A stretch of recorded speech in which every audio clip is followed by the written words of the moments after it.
Thank you very much for asking me to chat with you this morning. And I'm Peter Fonagy, and I am a psychoanalyst working in London. And I'm also chief executive of the Anna Freud Centre and head of the Division of Psychology and Language Sciences here at UCL, from where I'm speaking. And I really look forward to a conversation with you this morning about psychoanalysis. Thank you very much to be here. If I can complement your introduction a little bit, Peter is my mentor. I'm the person most important in my career and to a big extent my life. And I know that Aleksandar does share some of that too. You were in the RTP 2011? Oh, that's what I remember your face. Yeah. I was at the RTP a year before you, Nicolas. Oh, so 2009? Yes. Okay. And, well, this is, well, Peter agreed to do this with us. We're just going to fire away some questions to see if this ends up being inspiring, not only for us, but for the people who follow the channel and psychoanalysis in general. Why do you think you've decided to become a psychoanalyst? How did you come to it? What made you fall in love with it? I fell in love with psychoanalysis from my own analysis. And I was a very depressed, very unhappy adolescent for various reasons. And I was offered therapy by the Hampstead Clinic, now the Anna Freud Centre. It was Anne Hurry, who was my analyst, and she just was a wonderful human being and just made me forever interested in the way that minds worked and how my mind worked, how other people's minds work. She was very insightful, very thoughtful, very human.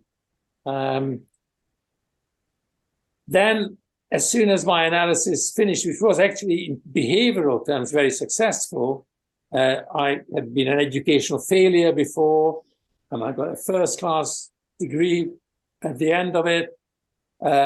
So it was all good, but I had a very ambivalent attitude towards it, and then I went on to study neuroscience and become interested in cerebral asymmetry and all kinds of interesting things, signal-to-noise ratio, stimuli, basically as far away from human beings as you could get, being amplifiers that you could turn dials on was what interested me most.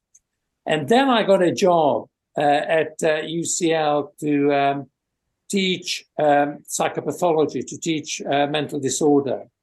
And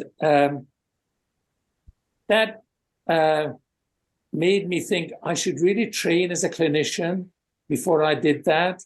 And I then started training as a clinician, and then I went into training analysis and had the usual analytic experience. But the interest in the mind, I think, is the core that runs through it, the mechanisms of how the mind works, which I think is really at the heart of psychoanalysis as well. And that's why I still remain in love with psychoanalysis. I haven't fallen out of love with psychoanalysis. And there is something that you said just in passing, which I think is one of the things that at least Aleksandar and I are pretty interested, when you said, I had the typical psychoanalytic training experience. And one of the things that Aleksandar and I have been studying a little bit, or a lot, is that there is no typical psychoanalytic training. So I wanted to ask you a little bit the details of your training. We found it that is different here, different in France, different in Latin America and Germany. How was yours? Well, I had about 4 years analysis with a training analyst before I started my training. But I went into that analysis with the idea that I wanted to train. Maybe wasn't quite 4 years, maybe I'm exaggerating, but it wasn't short, it's quite a few years. But I was accepted first time I applied. And then I had another 4 years in the training with analysis. That my training analysis lasted 8 years. And the training itself was very clinical. And I had 2 training patients 5 times a week. The theory seminars were in the evening. They were quite poor in terms of, some of them were very poor, some of them were very good in terms of theory, but they were very, very good in terms of clinical practice. So the clinical seminars were very good, and I learned most of what I learned about technique, psychology technique, from the clinical seminars that we had. And I valued them. And I went on to have clinical seminars in my membership course, after I qualified. And I still value clinical discussions in the same way. The key to it in the British system was having sessions that you reported verbatim. That you had a very brief introduction saying, my patient is, an 18-year-old, a 25-year-old, female, whatever, presented, whatever. But you say very little about them, a little bit about the analytic history that, we have been working on this, that, or the other, and then give the session. And what we engaged with each other during the training was how people from different orientations engaged with material, with what the patient said. And that I found massively valuable. And I would say that was the most valuable part of the training. The theory, the reading I did on my own. It was, we were assigned papers, and, sometimes I read them, sometimes I pretended to read them, and you're very tired, you're arriving at, you treated 2 patients, you had a supervision, you did a full-time job, you arrive at a theoretical seminar about a paper that somebody is very enthusiastic about, and you just kind of, you learn to be you nod very intelligently and ask really intelligent questions. That's what it mostly trains you in. I wouldn't say it was a deep training in the theoretical underpinnings of psychoanalysis. I don't know whether I'm disappointing. I'm too old. It doesn't matter. I can say anything. That's it, yeah. Good. I wanted to mention something that might be before the Anna Freud Clinic. In a book about the history of psychoanalysis, I've noticed what I believe is your father's name on the list of prominent intellectuals who had been analyzed in Budapest. That's correct, it seems, from your facial expression. It is absolutely correct. Yeah. Has that been in any way influenced? Were you aware of this growing up or anything? No, I was not aware of it growing up, other than he put me into child therapy when I had early anxieties that didn't need therapy, actually. If now as a clinician, I would say it was that kind of excessive enthusiasm for therapy that a lot of people in Central Europe had. By adolescence, I needed therapy. I'm just, in childhood, I was anxious, like most kids are. But I was put in therapy. Did I benefit from that? Not at all.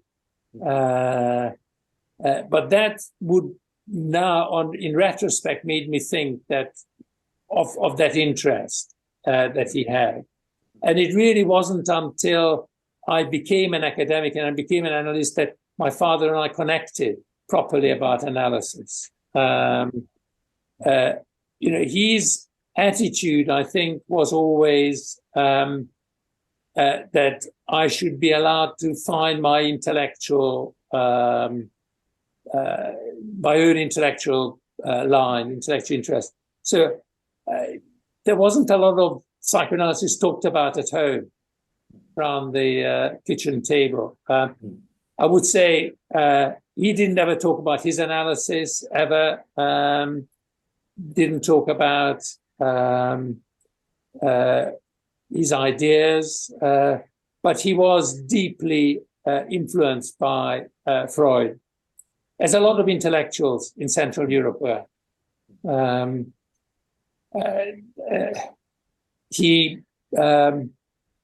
I think he had more, when he went to France in 1967, he connected with the French psychoanalytic culture, but I think he found it very different from the Hungarian psychoanalytic culture. Very intellectual, but very different.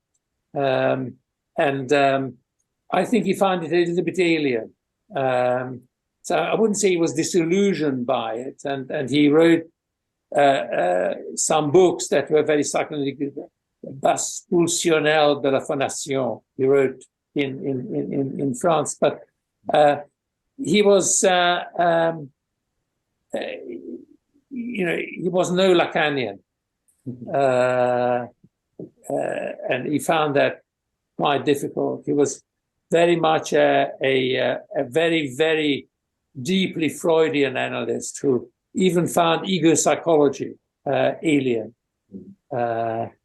So and Kleinian thinking was just like, I mean, to him absurd. He didn't. So, but it's an interesting question that you ask.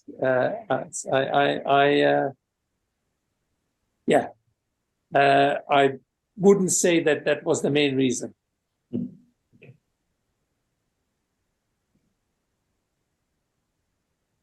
Wanna continue? I'm very curious about your clinical approach. So many people know so much about your research and your writings, but is there anything specific about how you work with patients or used to work with patients? I still work with patients. I'm an honest psychoanalyst. I see about 2 patients a day, sometimes more, very rarely less. Yesterday I saw 2, day before. I work in psychotherapy. I don't work in intensive psychotherapy in analysis anymore. My clinical approach is very influenced by the mentalizing model.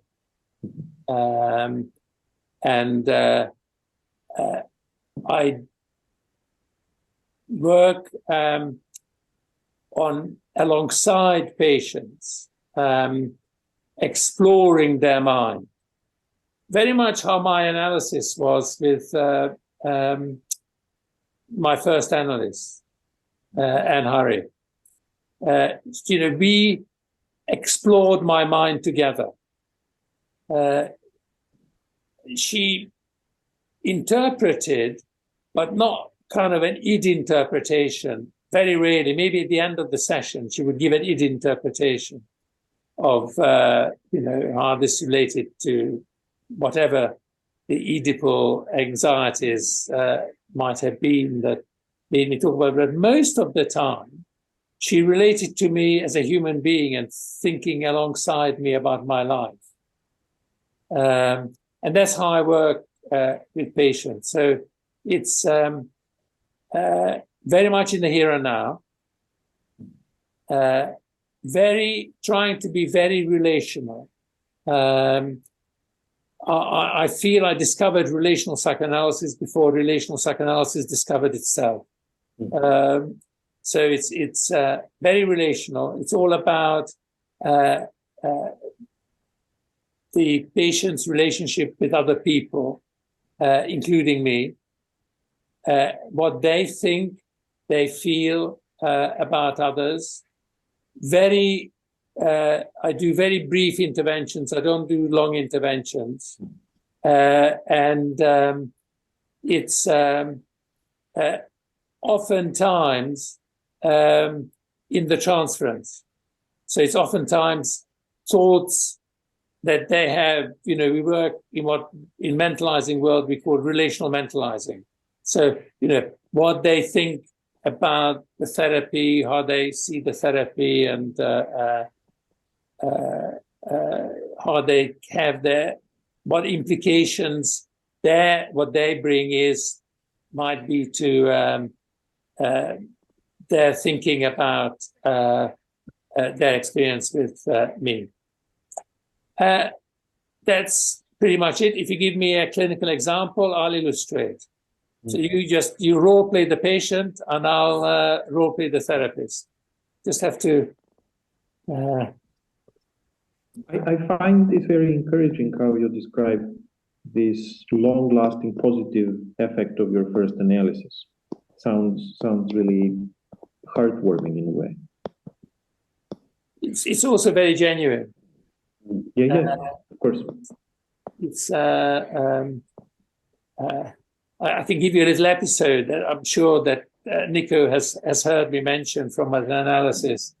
I got this is what set my technique. Okay, this is it's answering your technique question really. I had to take a train to my analysis from Kew Gardens to Hampstead. Fortunately, didn't have to change. And then, age 18, I got a car and passed my driving test. I, for the first time, drove to my analysis, which was very early in the morning. It's about 7:30. So I got there, and of course I lay down on the couch and and started talking to Anne Harry about the drive and how wonderful it was, and everything like that. Anne Harry stopped the session, which she's never did before or after. So then, out of rule, stopped the session, got up, went to the window, looked out, came back, sat down, and said, "Peter, that's a wonderful car."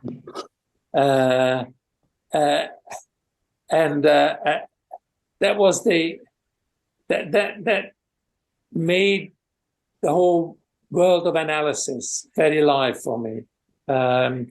So recognizing a person where they are at that very moment is what analysis is about. Yeah. And also being alive as an analyst. Yeah.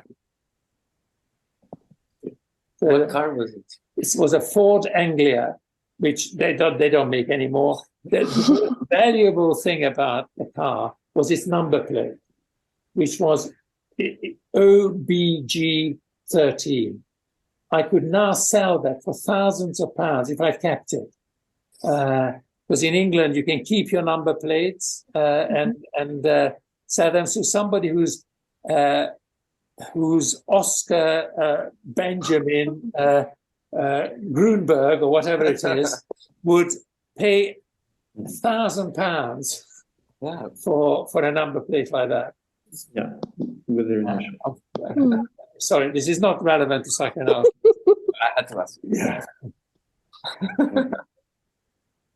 I imagine control cases and probably immediately after you finished your training, you used to work classically, couch, high frequency, and so on. Did that give you anything? Did it make you inspired, or why did you give up? But I started seeing borderline patients. Mm-hmm.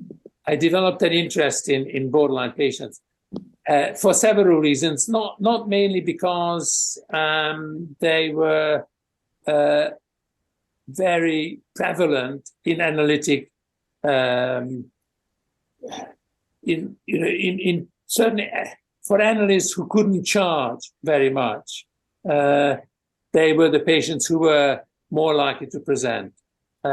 So all my membership cases were borderline, and they didn't do very well on the couch. And I, at the same time, started working with a guy called George Moran, who was who was the then, not yet then, but who was doing his PhD with me, doing his PhD was my first PhD student. And he and I had something called the Saturday Club. And the Saturday Club was, he and I would meet. We were both junior analysts. And we would meet and we would talk honestly to each other about what didn't work. Not, it was kind of peer supervision of a particular kind, where we just talk about cases where what we thought should work didn't work. It kind of gave us confidence that, it wasn't just me kind of thing. And that was the context in which mentalization-based treatment evolved. Not in any conscious way, but we changed our technique with each other, treating these young people who were, I was treating this young woman who was diabetic and very poorly controlled diabetes, and had real difficulty in maintaining her blood glucose and frequently hospitalized. And, every time I made an interpretation, she got worse. So we figured out that that wasn't the way to go, that telling ourselves that maybe eventually they will accumulate to something meaningful. So we then started talking to them about their lives and about what was troubling them in the relationships they had and so on and so forth. And I remember one of George's patients, he wrote up, was what was troubling her and what kind of came out was that her father was so worried about her diabetes that he sat outside her door to make sure, adolescent girl sat outside her door, worrying that she might, go into hypoglycemia or ketotic state or whatever, and parked himself there, which of course really upset her. And she couldn't find a way of telling him not to do that, because her concern with, with her own body and her own sexual interest and whatever. So, George helped her just deal with that conflict and create a space around herself as a growing woman with diabetes. That nevertheless she was able to be herself and diabetic at the same time without her parents intruding into her physical bodily privacy and existence.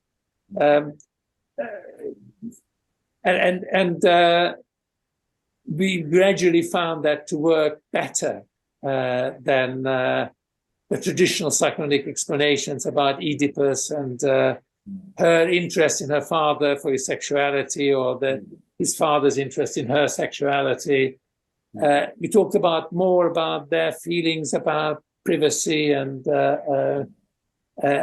needing to grow up and how difficult it was. So that created a change in content but that didn't become formalized until we linked with attachment theory, where we kind of formalized that interest. And then I linked up with Anthony Bateman and working formally with borderline people. But I would say that's, and it's not a disillusionment with the technique. I think the technique is perfectly good for people who are not very ill. I think it's a lot more limited for people whose capacity to mentalize is poor. Lisa, this seems to me like a perfect moment for one of the questions you were curious about. Well, yes, I have a question concerning medical assistance in dying. Because in Canada, in 2016, there was legislation that was passed that you can request medical assistance in dying. And this MAID law is going to be made be accessible for people suffering from mental health disorders in 2024. And I wanted to ask you, like working with individuals with mental health disorders, such as with borderline psychopathology, would you mind sharing your thoughts on the possible implications of such an option, and what consequences do you think this might mean, especially for the patient group suffering from borderline psychopathology? Well, I mean, quite simply, any pathology that is very evidently possible to address, even in very suicidal patients, with adequate psychotherapy, is not appropriate for medically assisted dying. And any doctor who assists a person like that is committing murder. That's maybe overly categorical, but I do feel that individuals who are suicidal are stigmatized by our society.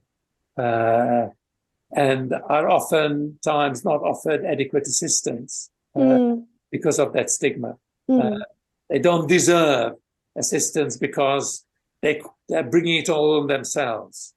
And being somebody whose own history includes quite severe suicidality, at one point I had a very clear suicidal plan, and I knew what I was going to do. And I have a lot of empathy with people like that. So if somebody assisted me to die, then I would now be grateful for. I had a lot of good days between then and now. I had some miserable days as well. I'm not one to exaggerate. I had a few good days. And I have two lovely kids, and I'm still married, so it hasn't been bad.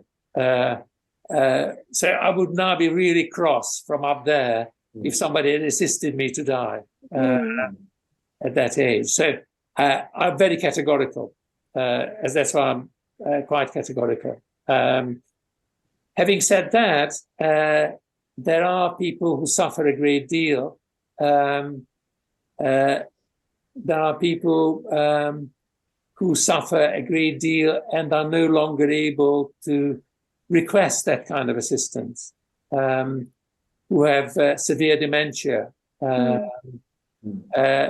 I am far less certain that medically assisted dying is not appropriate for that group. I don't know what it's like to be inside the mind of someone like that. I know if I project myself into that person and I imagine myself to be terrified every 10 minutes about where I am, because I no longer recognize that I have been in here for the last 5 years. And I don't know, and I say, where am I going to sleep tonight? Or whatever. Where is this? that can't be a nice, it's a permanent state of distress. And I have no difficulty in thinking that I would far prefer to be dead than to be in that state. Mm. Have I answered your question? Yeah, sure. Yeah. I just find, I think personally, it's a very dangerous road to go down, what's happening in Canada, especially for patients suffering from borderline psychopathology, because I experience suicidal ideation and it can come and go. And I just find it very worrying. Yeah, I mean, it does. And it's any doctor who's found even one occasion to do that should be struck off. So I have no, it's I'm not worried about it. I'm cross about it. That's good. Sorry. Yeah, sure. No, please go. It's another question. I just meant to say that it was my impression a couple of minutes ago that you see mentalization-based treatment as one part of psychoanalysis, that you see them as one thing and not two strictly divided approaches. Is that correct? That is correct. But I have to be honest, and I see that as a critical part of cognitive behavior therapy, as a critical part of systemic therapy, a critical part of humanistic therapy. I see it everywhere I look. I see mentalizing. It's just like so. That's, I think, it's a sign of an infection, probably. The bug of mentalizing has got. So I would say it's an aspect of psychoanalysis. I wouldn't say it is psychoanalysis. And I wouldn't even say, that's the only thing that makes psychoanalysis effective, or even the major thing that makes psychoanalysis effective. And some would say that it makes psychoanalysis accessible in the classical form to people. So helping people recover mentalizing, maybe a phase of an analytic process, an early phase of an analytic process. Like the preparation for it. Yeah, exactly. And I disagree with that. I think what analysts are often not aware of and are poorly trained in, if I may say, and I don't like being critical, and it's not my thing. And it came out as critical, and I didn't intend it like that. But I think what analysts are sometimes not trained adequately to recognize is when their patients lost the capacity to mentalize. So they hammer them on the head, hoping that the hammering on the head will help them recover mentalizing. And what they don't do adequately is take a step back. See, in MBT, we train people to, when you notice that your patient is not mentalizing, we train them to actually, but there's a time to pull back and enable and help the person recover mentalizing. Your role is not to give them insight because they can't understand what you're saying. Your role is enable them to think and to feel comprehensively and fully. And that's what people don't get trained in my view, adequately.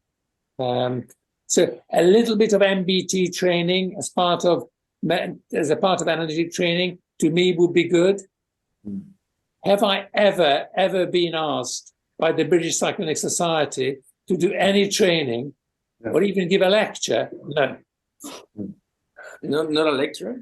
No, not even a lecture. Nothing. And it's you feel a bit more like Dracula or whatever. Cheap. So I don't know. What about other societies besides the British one? Because we know the British one as the this center of what I call, and most of my Latin American colleagues call the psychoanalytic telenovela, no? Where you get the controversial discussions, and this one hates that one, and they write against each other, or they talk against each other, which makes, for us Latin Americans, psychoanalysis so much more, tasteful and fun. But what about other schools of psychoanalysis, maybe outside Britain? Have they been a bit more open to the idea of mentalizing, to the practice of it? Latin America mostly, actually, I would say. United States, no, not really. Canada, more. Europe, patches. But Europe is not, a single place. It's very different in very different places. When you refer to these places, are you referring to psychoanalytic institutes and societies there? Yeah, I'm talking about psychoanalytic institutes. So people who have been psychoanalytically trained, who are members of the institute, becoming interested in mentalizing, rather than people who have trained in clinical psychology or systemic therapy. People like that drift towards mentalizing because they're working with patients, and it's a skill to acquire that helps you to work with patients. So, that you can also learn about EMDR, and you can learn about MBT, it's helpful. But, and my view is very deeply that we don't have the answer. We don't even have an answer. We have something in MBT that might be helpful occasionally in the course of a treatment. That God knows what makes that. I don't want to blame him or her, but something makes patients get better. Nobody really knows what it is. Very many different therapies work. I think mentalizing at different times helps a little bit. And that's really all I would claim for it. It does happen, I suppose, in people who work as clinicians, that they see in the concept of mentalizing something that they are kind of doing already. Yeah. But, it's circumscribed, it gives it some technical coherence, but that you say like, oh, I'm getting paid to actually do that. Yeah, absolutely. I mean, it's be bizarre if it wasn't so, because it's such a basic human. I mean, now I know that the part of the brain that's busy when it's not doing anything is the mentalizing network. It's the way humans think. What's called the default mode network is the mentalizing network. It's overlapping with it. And that's what's active when people in the scanner not doing anything. They're thinking about mental states, their own or other people. So, it'd be very odd if psychotherapists did something different. So it's... But this has profound consequences for our understanding of the hectic pace of the 21st century and all of the distractions we are suffering from almost at any moment. It does have. We don't give enough time for ourselves to reflect and to just let the brain... I'm optimistic about it, though. I would say that these are such profound genetic predispositions that there's nothing that a few kind of social habits can do to undo them. There are some threats, I would say, artificial intelligence being one, pretty profound. But I would say the hectic pace, people get tired of the hectic pace. It's just that the brain gets tired. And they kind of settle down and do the easy thing. Anyway, I don't know, but you're right. There's the possibility to drift in some respects towards inadequate mentalizing is there, but in the structure of modern society. I would say more in the social inequality side than in the hectic pace. Yeah, we were just before we connected, we were just talking about this, how mentalizing and particularly epistemic trust as concepts that are, they have their origin in clinical work, etc. How they open to the social environment, the widened society, etc. marks a little bit the limits of our practice, being it psychotherapy or psychoanalysis, but also gives opportunities for those other things in psychology that we don't take that seriously. I do because people basically, but prevention, ways providing environments in a certain way, development, etc. Apart from finding that mentalizing is something that you already do in therapy, it is something that makes life better outside therapy. A good day. On a good day. Yeah. You were extremely modest at the very beginning, introducing yourself in a couple of sentences. But you contributed so much to the research literature and to theoretical aspects of psychoanalysis. What would you single out? What do you consider your most important contributions? Which ones do you still enjoy? I wrote a paper on thinking about thinking, which is that's what I feel kind of proud of. I also feel proud of not necessarily my important or most contribution, not even my contribution, but of bringing evidence-based practice to psychoanalysis and psychoanalytic psychotherapy. In many countries, we would be worse off if we hadn't worked hard to collect some data about the effectiveness of psychotherapy, psychoanalytic psychotherapy. And I think it was a group effort of a number of people at a certain point of historical time when we kind of stood up against the mainstream psychoanalysts and said, look, it's time that we started looking seriously how effective this whole thing is. And I feel, for example, in this country, there is a service called Improved Access to Psychological Therapies. Now, the Talking Therapist service has been renamed. And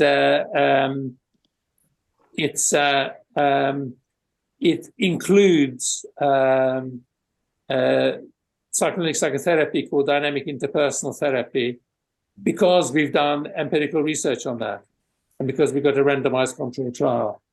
And if we didn't, it wouldn't, but it's provided free. And there is quite heavy demand to train people in dynamic interpersonal therapy. As a consequence, people want to be trained in it because you get reimbursed, you get paid to use that. So it's kind of interacted with things. So if I had to identify two things, then it would be the thinking about thinking and doing randomized controlled trials of psychoanalytic psychotherapy. I just imagine, I cannot know, but I imagine that most people connect your name with attachment, mentalization, and epistemic trust as concepts. And you haven't mentioned any of them. I mean, mentalizing is there in the Thinking About Thinking paper. Attachment, I think I was an attachment theorist for a good 15 years of my life, maybe longer. I'm still committed to it, and I still write about it occasionally, but I am seeing it as much more like a narrow band. It's makes you ignore attachments, if you like, outside of the dyadic, outside, makes you ignore, as Nicolas was talking about earlier, the kind of the broader social context, which is, I think, a problem, and then I feel that it didn't help me with. And epistemic trust comes from that recognition. It's more recent. It needs much more empirical work. As an idea, it's good. It needs really to be properly hammered out. And I'm glad that a lot of people are working on it. But yeah. Do you think within the psychoanalytic institutes, what you know about them, the attitude, let's say, towards empirical research, has it changed in the last, let's say, 30 years? Or because I know, for example, that there is a pushback. I mean, the empirical studies of psychoanalysis, of course, have been really useful, or psychoanalytic psychotherapy, really useful to reposition psychoanalysis as a clinical alternative, particularly in public contexts, which is amazing, in my opinion. But within the institutes, I've seen that some people have published things just clearly against empirical research, clearly against neurobiological, neuroimaging insights. Have you seen it changing? Is it stuck? The age average also of people training in institutes all over the world, we've seen with Aleksandar, it's getting older and older. And I don't know, what have you seen any change? Do you think it could happen? I don't know. I mean, I seen a change? Yes, I have. In the British Institute, I started a research committee, which was about this, and that went on with a number of chairs long after I stopped chairing it, for a number of years. It's then it's abolished. It got abolished.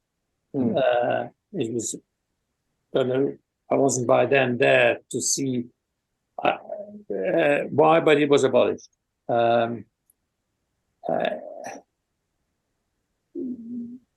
Which kind of speaks to the phenomenon that you're speaking to. I do believe that there is a psychoanalysis in the institutes and most institutes stopped training analysts, and they started training psychotherapists in honesty, because the practice of psychoanalysis as 5 times a week or even 4 times a week has diminished and has been replaced by 2 or 3 times a week psychotherapy at best. I think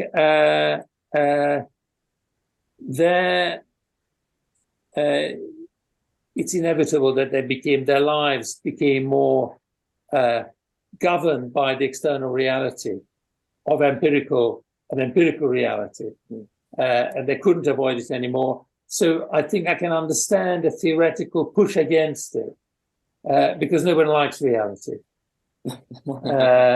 So it's too much reality about. I want to push against it. So I will push against this bit of reality. Does it matter to me? No, not really. It's reality is there, unfortunately. One might start liking reality after a while. I don't know. That's not very common. But it's a fantasy that psychoanalysis as a therapeutic orientation can exist without considering the benefit.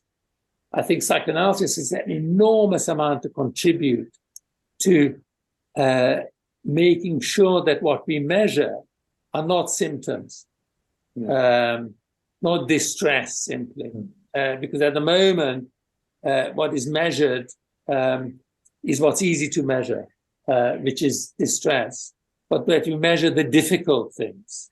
I mean, I always wanted to say that, a good therapeutic outcome is a person's sense of humor improving. If their sense of humor doesn't improve, the therapy was a failure. Why is that matter? Because, as Freud said, there's no humor without aggression. If you don't have a sense of humor, you can't tolerate aggression.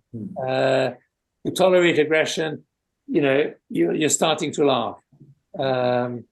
So, it's built into the theory. Freud, 1904 or 1905, I can't remember. Anyway, jokes and their relation to the unconscious. I'm sure Aleksandar knows the dates. Well, the very beginning of the 20th century, no doubt, but I'm not sure about the exact year. Anyway, so it's one of the first things that Freud discovered, just how closely the libido is linked to laughing. And if people don't laugh, they're not linked to the libido. If they don't laugh, they're not linked to aggression. So that therapy failed. It's a good way to see it. But we don't measure sense of humor. But I actually personally always do. When I do assessments, I try and make my patients at least smile in a very tentative way, and in a way that's always self-effacing. But I say a joke about myself, about my age, my hair, something about me. And if it makes them smile, I think that's good. They could laugh at me. They could laugh at me, then I can treat them. If they can't laugh at me, it's much, much more difficult. There is a 15-minute video, let's say, in the YouTube channel of the Anna Freud, in which Anthony Bateman is with a real patient.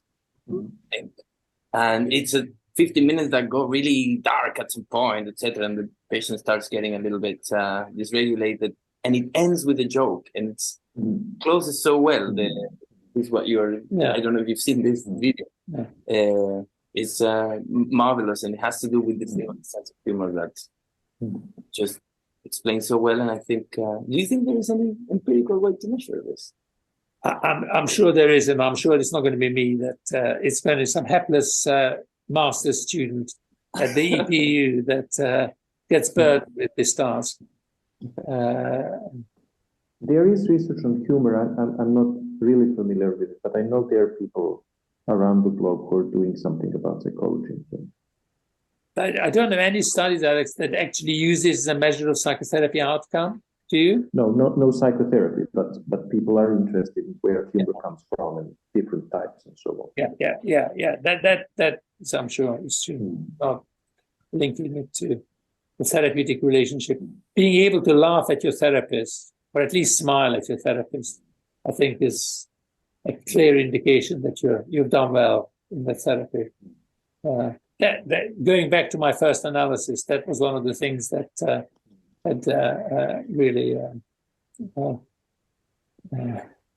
drew me to Anne Harry. She had a sense of humor.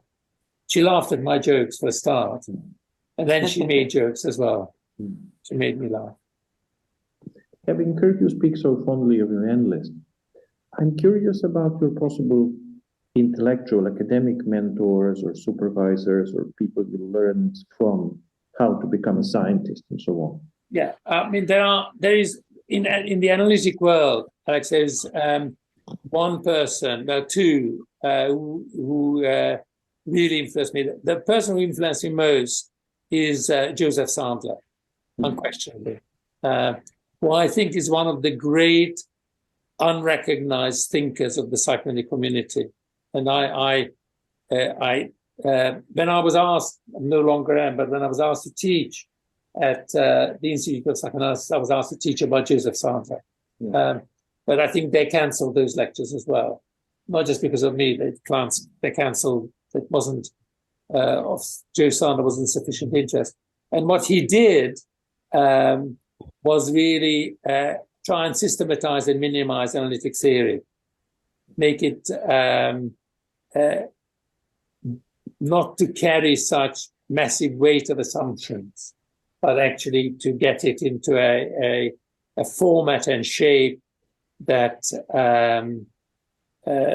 could travel more easily towards other disciplines, that could travel across orientation. So his theory, his formulation could travel from a classical Freudian to an Anna Freudian to an ego psychology to a Kleinian orientation quite easily, because it got rid of a lot of and that's his theory of the representational world. But nobody teaches it anymore, as far as I know. But that was a major intellectual. I would say I still use his ideas, and I'm still influenced by them. I haven't outgrown them in any way. On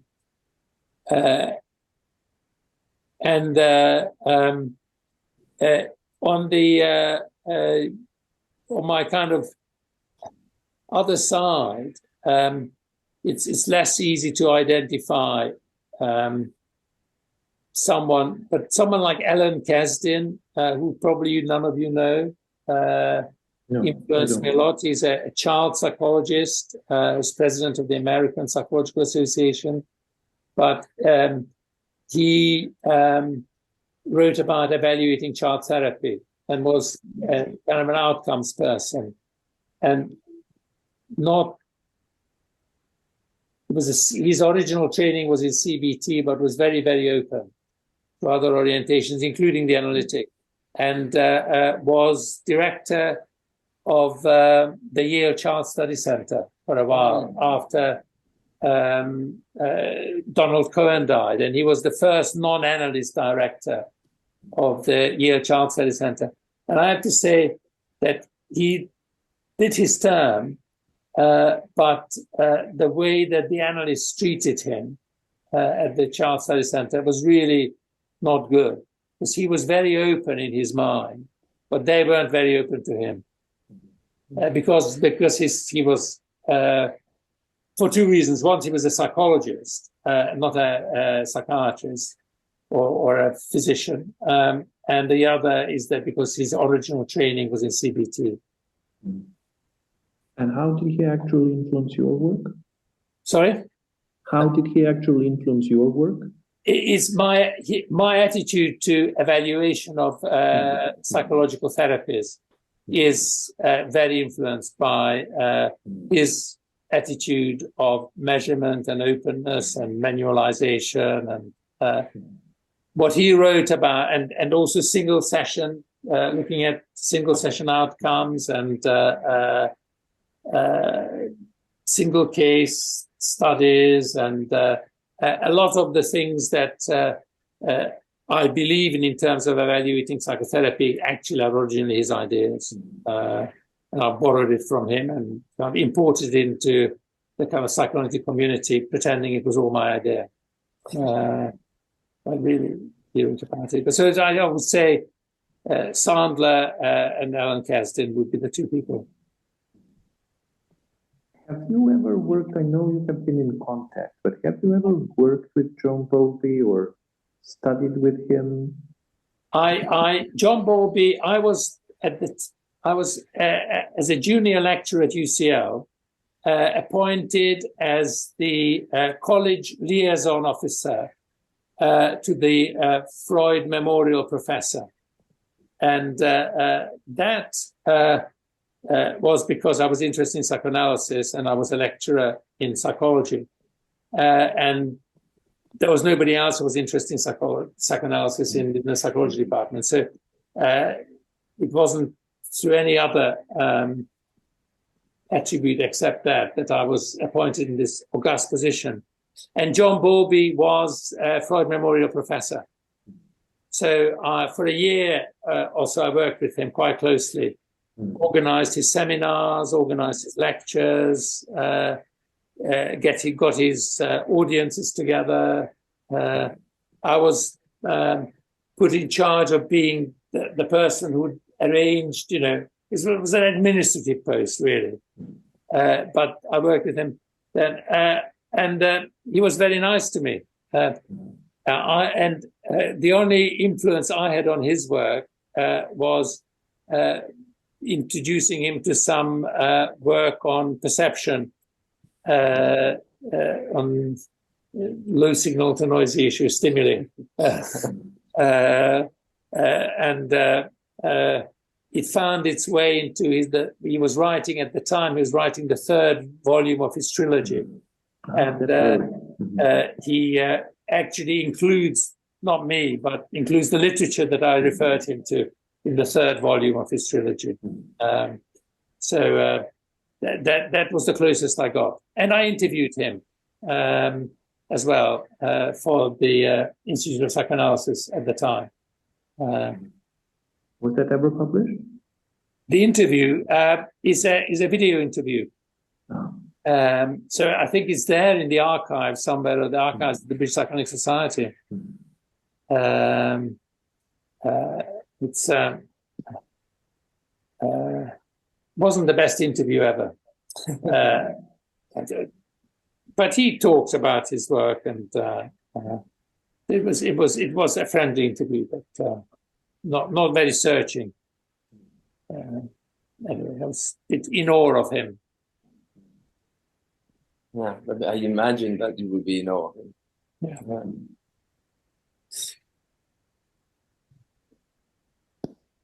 Do you guys have more questions?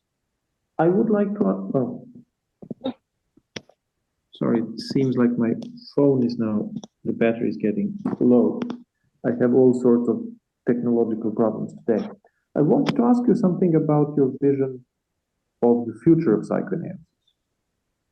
Where do you think it's going? How might it develop? What you would like to change about it? Yeah, I think it should stay pretty much what it is. I don't want it to change dramatically. I think as a way of discovering things about the human mind in a phenomenological context, it is unparalleled. And the kind of intensive search for the mind is absolutely brilliant, and fortunately hasn't changed a lot over, the technical parts changed little. I don't think that we will discover very much more that's to do with things like the unconscious or the ego. The content-wise, I think we have made the discoveries that we are going to make. I think that discoveries are going to be made in adjacent human-oriented sciences, in more often and with greater, I think, with far greater impact on all of our lives, in artificial intelligence, in all kinds, neuroscience, in all kinds of areas. What I think psychoanalysis should be there for is to study the impact of these new discoveries on the human mind phenomenologically. What impact, say, you mentioned earlier, Alex, the hectic nature of modern society. That's a change. What impact does it have on mental function? And I think for that, or what impact does, for that matter, Zoom that we are enjoying at the moment have on human function? What impact does a greater understanding of the mind have on you? As a laboratory of understanding ourselves as human beings, I think psychoanalysis knows no parallels. I think it's a lot better than a questionnaire. And it comes up a lot deeper insights, provides a lot deeper insights than a structured interview. So as long as we focus on what we are good at as psychoanalysts, which is studying the nature of the impact of the world on the individual mind, the social world, the physical world, changing in its understanding of itself and changing in the way it presents itself to us. As long as we focus on that, I think we're going to be alive as a discipline forever. I think if we try and pretend that we are still in the early 1900s and try and rediscover the mind again and again and again, we are in deep trouble, because there are other methods that have overtaken us in those domains that do it better than we do. At the time that we started doing it, aggression could be best discovered. Unconscious could be best discovered through psychoanalytic psychotherapy. Now, unconscious, much better seen in a scanner. much more clearly seen in a scanner, much more easily understood and interpreted. So we have to give way to other sciences at the same time as we actually just acknowledge their superiority. We claim our superiority in a braver way than we do up till now. There is a thought in Eric Kandel that I don't remember it word by word, that neurosciences need psychoanalysis in order to be able to understand their findings. Does that make sense to you? That's exactly the kind of thing that I'm getting at. That the physical observation of things lighting up when somebody's not aware of them, that the same bit of the brain lights up, processing something when they're not aware of it, and it makes a difference whether it's meaningful or not. That clearly people are extracting meaning from things that they're not aware of. Now, what context does it mean anything? And what context, what is the implication of that for people's daily functioning? That's not going to ever be revealed fully by neuroscience, you know. And the same applies to the experience of emotion, the complexity of emotion, everything, every aspect, every important. You know, you're not going to, Tolstoy or Dostoevsky. These things are not going to be written by neuroscience. The complexity of human self and interpersonal awareness is not going to unfold in a scanner. That's going to unfold in the close study of another mind. This sounds like a very optimistic image for the future of psychoanalysis. I'm curious whether you are still a member of any of psychoanalytic institutions or associations, and how do you see their future as optimistically? No, is the single word answer. I see psychoanalysis as having a great future, as an understanding, as a science. Psychoanalytic institutes do have ups and downs. I pay my membership dues to a British Psychoanalytic Society. I pay my membership dues to the British Confederation, or whatever they're called, the DP Psychoanalytic Council. It's called British Psychoanalytic Council. I pay my membership dues. And they always suggest I should retire.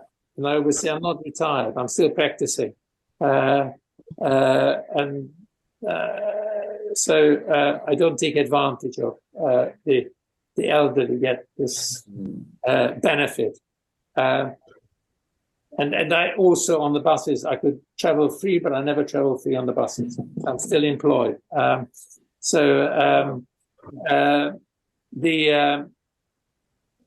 does this mean that psychoanalytic institutions in England and Britain would like you retired, would like you not publishing, asking, and so on?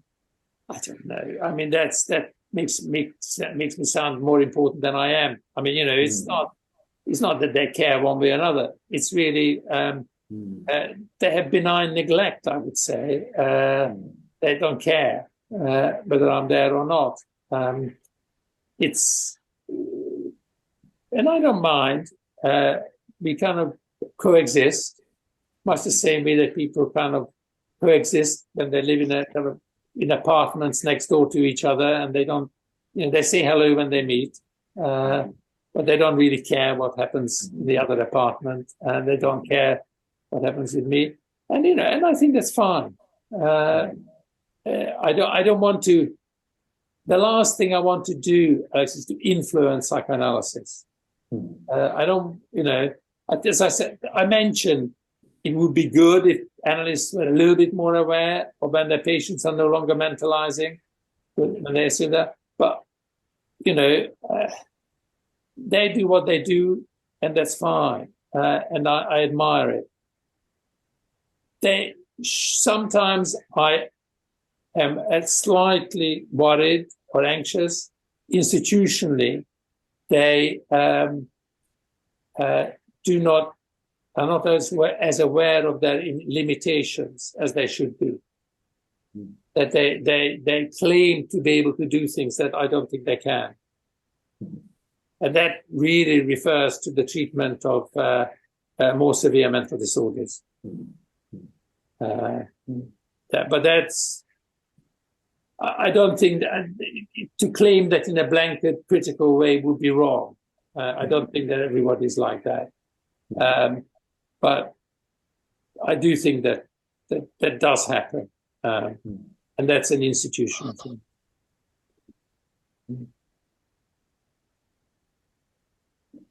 Speaking about the psychoanalytic training, I wanted to ask you if there is something special that you would think would be valuable for someone who is about to enter psychoanalytic training to keep in mind.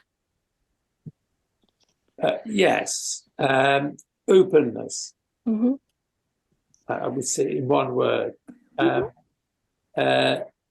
Openness, which implies within it, I was talking about before as well, it's openness and honesty with yourself. Just going to the places where you least want to go to. Mm. That's the most interesting bit. If you want to go into therapy not to treat your difficulties, not to get better at socializing or better academically or whatever. Maybe you will, maybe you won't. That's not fun. Go to therapy so that you can talk about the things that you don't want to talk about even to yourself. But talk about that to another person. Mm-hmm. That's really what I think psychoanalysis. So, talk about the things that you feel most ashamed of, that you least want to talk about. And that, I think, opens your mind to a whole host of things that you really didn't know that existed. You open your minds to little corners within yours, but at the same time, you open your mind to a whole slew of things in other people's minds. Mm-hmm. And a way of experiencing your life that's far fuller than you ever thought possible. And that's it'll just make you have a better life. Don't go to therapy to solve problems. Go to therapy because you're curious, because you want to discover, because you're not really satisfied with knowing as little as you do. Cool, thank you. How does that sound, Lisa? Sorry? How does that sound? It sounds exciting, very exciting. A little bit intimidating also, but also very exciting. I wanted to ask also, I mean, this question is probably for all three of you, but do you sometimes regret the choice of becoming a psychoanalyst? What are the downsides? Sorry to be negative. I would have liked to be a rock star, to be honest. Yeah. I think in my case, I don't. I think it's great, and it allows me to feel useful on one hand. I like it as a read, and find it interesting and entertaining. Maybe entertaining is not the best word to talk about this thing, but I have to be honest, and it's entertaining.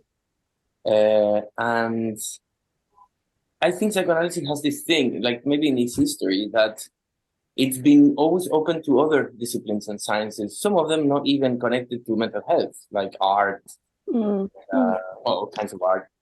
And that to me is priceless. It's one of the things that I like the most about psychoanalysis, not only because I get to work with patients in a certain way, but because I see some of the things I like the most, music, visual arts, from that perspective. And it really, it works kind of in a two-way street. So I get enriched by psychoanalysis, and I get enriched by the arts or the humanities. I love that about psychoanalysis, to be honest. The important people should answer that question too. Alex, do you ever get disappointed, frustrated with it? Nothing makes me as curious as listening to patients, as thinking about the unconscious. I have never discovered anything, although I like many other things in life, that I'm so curious about. I suffer from a problem in recent years that I think the more I understand psychoanalysis and the more I understand patients, the less I understand psychoanalytic institutions. I feel sometimes that they are boring at best, and that is my disappointment. Psychoanalysis as a community does not develop in nearly as interesting ways as some individual psychoanalysts whom I'm reading to. But working with patients, never. I mean, I never regret. I would echo both of what you just said, very, very much. I mean, and I don't think I've ever regretted training or doing or any, and I mean, I don't think I'm very grateful for it. Even when I don't practice it, it's intensive psychoanalysis. I don't practice anymore, but I'm still pleased that I could do it if I wanted to do it. Sometimes I'd say I'd be very honest. Okay, I'm now. This is as honest as I can be. So I sometimes am disappointed by in individual psychoanalysts, not as a community. As I said, I like the dialogue. I like the discourse. That's great. But there are some individuals who claim they are psychoanalysts, but they're not, to my mind, embodying the principles that I consider to be, are the psychoanalytic principles. And that's when those moments I sometimes I regret that we belong to the same tribe. Mm-hmm. You see what I mean? Mm. They are individuals. And I know we've taken dishonesty and things like that. Mm-hmm. I know we've taken so much of your time, but I would like only to ask you to tell us something about your future plans. What is it that you're working on at this moment, and what would you like to work on in the coming years? Where do you see the most important points for your work and for our discipline? Yeah. Well, I don't know whether I can answer that question fully. I just got my job at UCL renewed for another 5 years. So I'm going to be here in this office managing a large division of psychology and language sciences for another 5 years, which is great. I mean, it's a privilege and I enjoy it. And they pay me for answering emails, basically. Is what it is. I'm sure about that. I have an administrative job that in a top university that I do enjoy, and it's very nice for a psychoanalyst to be running a division with about 300 staff. People know I'm a psychoanalyst, and that it doesn't seem to, it gives a little bit of respectability to the profession. I like to think that, they can, it's Fonagy, the psychoanalyst, but, he seems like a reasonable guy. He doesn't have horns or, a tail or, is just a human being. So that is I find, and I'd like to do that. I'd like to carry on doing that.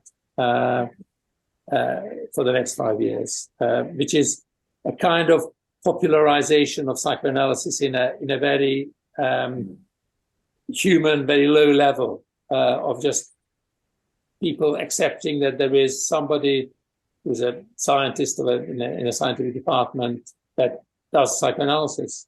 And one of the things I'm most proud of is that some idiot from Scotland, somewhere, I can't remember, but distinguished fellow of the Royal Society, wrote to UCL to say, how can UCL have a psychoanalysis unit with a professor of psychoanalysis? How is that possible in this, in this? And the then provost sent me the letter and replied saying that actually we find this particular part of the university very productive, and they have publication records that equals any other part of the division. They have an income record in terms of grants. So, we have no plans to change. Anyway, so I felt that was very gratifying. So I intend to continue that. But in terms of the future of psychoanalysis, I'm my own, interests in social issues are increasing. So I'm more concerned, more worried, more exercised by what we can do as psychoanalysts, as clinicians, as mental health professionals, as psychologists, or whatever, in improving the way the society functions. And I'd like to, of the things that I want to do, that's what I'd like to do. I don't know. Unfortunately, we have kind of a skills deficit here. I don't really know how to do it, but I'd like to do it if I could. That's why I'm most interested.